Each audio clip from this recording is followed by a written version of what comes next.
আসসালামু আলাইকুম, সবাইকে স্বাগত জানাচ্ছি এবং ঈদ মোবারক।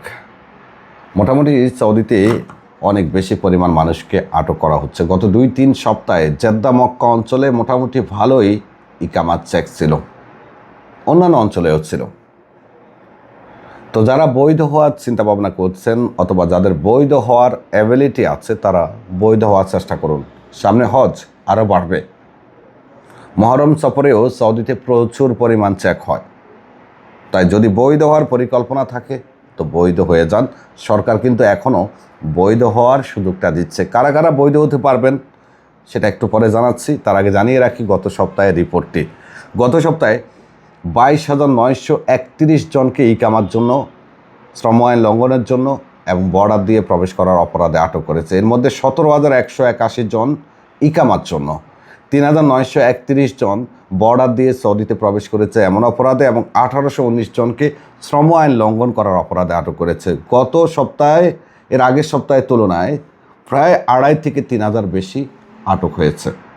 এখন সামনে যেহেতু হজ এবং মহরম সফর, তো এই সময়টা সবসময় কিন্তু প্রবাসীদের জন্য একটু রিস্কি সময়।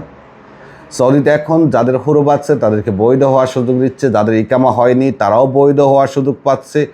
এছাড়া যারা ডোমেস্টিক পেশার লোক আছেন তাদেরও বৈধ হওয়ার সুযোগ দিচ্ছে। তো কেন হচ্ছে না? যদি সুযোগ থাকে, সুযোগ কিন্তু সবসময় আসে না।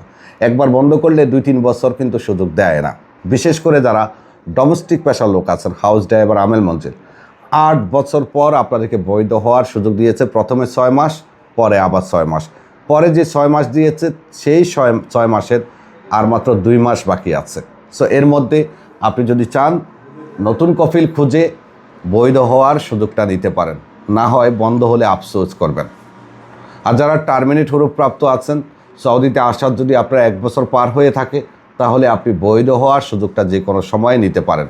এছাড়াও যাদের ইকামার মেয়াদ নেই, ইকামা হয়নি, তারা সবসময় ইকামার মেয়াদ না থাকার কারণে অন্য কপিল অথবা কোম্পানির কাছে বৈধ হওয়ার সুযোগটা নিতে পেরেছিল। এখনও চলমান আছে, আশা করি অদূর ভবিষ্যতেও চলমান থাকবে। ধন্যবাদ, ভালো থাকবেন, আল্লাহ হাফেজ।